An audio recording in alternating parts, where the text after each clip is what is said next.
So can you tell me about your life in the US? From a lot of things have happened, a long history of social disconnection, um, and difficulty, and also economically as well. Uh, we have this, I know in the Philippines, we have this certain assumption that life is so good for us here in the United States, especially when we immigrate here, that things would just be so fun and so convenient for everybody. But I started off high school. The thing was, back in '96, I don't know how rampant the gangs are still now, but back then, uh, when I was in school, there were so many different gangs, Latino, Vietnamese, Filipino gangs that were just, on each other's throat. And so I tried to stay away from that because that's not my thing, and I couldn't really fit in. What happened was I became isolated. I became kind of like a loner. And because of economic situation, I had to move from one school to another. In high school, you are, depending on where you live, you are assigned a public school. Because my family moved a lot, I moved from one high school to another. Starting for sophomore, I went to Milpitas High. Junior, I went to Independence High in San Jose, and then finally my senior, in San Jose High Academy. So if you can understand that, that's a very difficult situation, because that is also a time of a person's life where you need to find support, fit in. And if you're a loner, if you couldn't fit in, then you're gonna have a very difficult social life.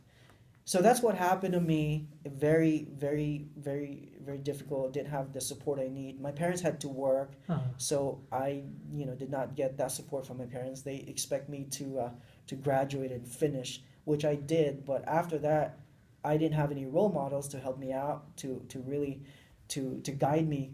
So I ended up joining the military. I joined the army from '98 to 2001. And there I was able to find some support that I need, because when you join the army, everybody starts fresh at the very beginning, and so we all develop this this friendship. And that's when I really started to develop some friends. When I came back in 2001, back in California from Texas, I started working as an assembler at an assembly line. Okay, like a factory. Yeah, in a factory, but it was more of like a medical device where I built catheters. And there I started meeting other Filipinos who are immigrants as well. Okay. So we speak a lot Tagalog. That's how I really learned how to speak Tagalog, because in Cebu we speak Bisaya, right? And so I came, made some friends, and at that time I also someone encouraged me to start going to college. So I took some class at night at Mission College, and eventually I decided to just transition to becoming a full-time student. And there I met all the other Filipino students who are at this about the same age as me. And so that's when everything started to unravel in a really positive way.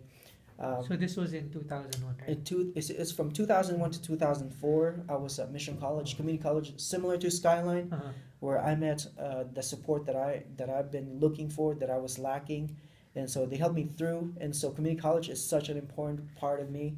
And hence, I wanted to become a community college counselor. After that, I transferred to the university, Cal State Stanislaus, to pursue psychology. But that whole journey from assembly line to psychology, to pursuing psychology, was also a pretty interesting story, because I was trying to pursue nursing at that time when I first started going to college, because my parents and all my friends are trying to encourage me to go nursing. And then I switched to different majors until eventually I realized that I couldn't possibly get into a nursing program because of my grades not competitive enough.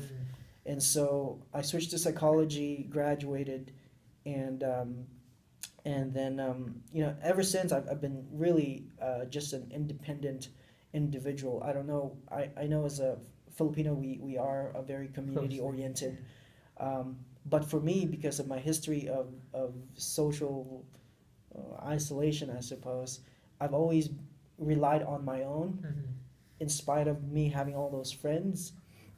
um, and hence, uh, because of that, I think I was able to really succeed faster, because of my desire to just really succeed and not worry about, you know, not waiting for other people. Um, so my life has been a really interesting journey, and I emphasize social a lot because I think it's always been in my mind as in my consciousness ever since leaving the Philippines, because I have so many friends and I lost them, Uh-huh. and I had to start over again on Yeah. my own with no support, and so that's always been in the back of my mind. Although it doesn't, it's not a big deal anymore now because I'm pretty comfortable Mhm. with things. But yeah. So, Mhm. what was the most difficult adjustment for you?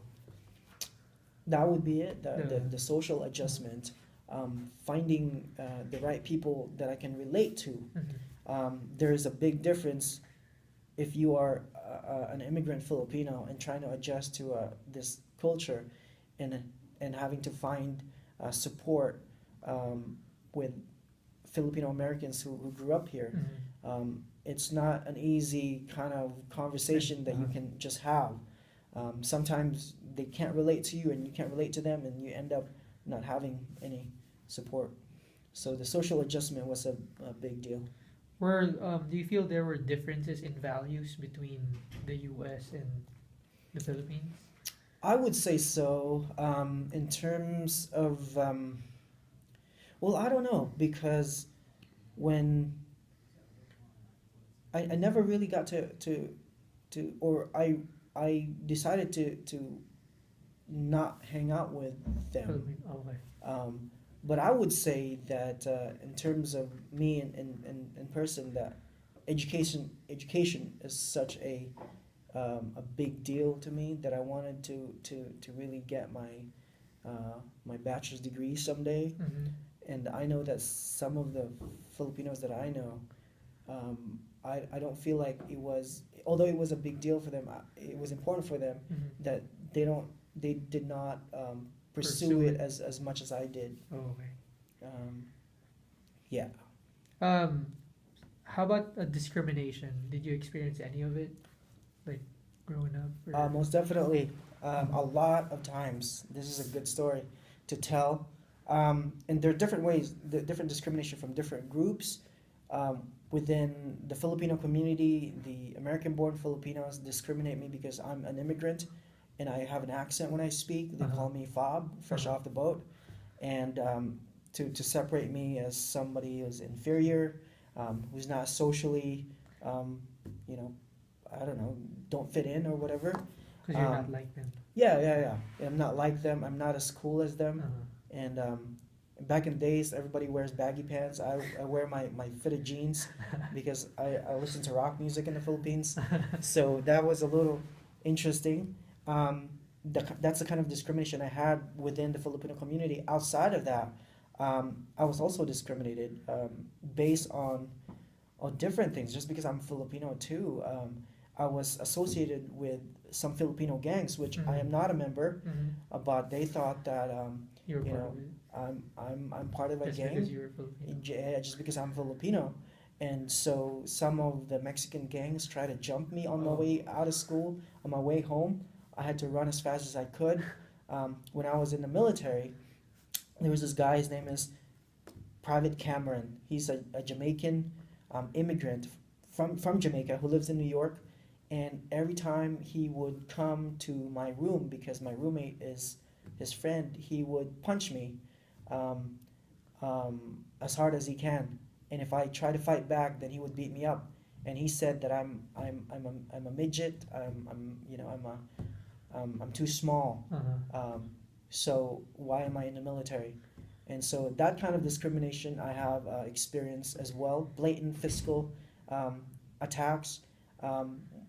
In the larger society, I have since being discriminated by white people. The interesting thing with white people is they're not very vocal about it, but you can just feel it when you're with them, when you're talking to them, when you're trying to buy something. that they would either dismiss you, and I see it until now. My parents, you know, because they have an accent and they're older, that these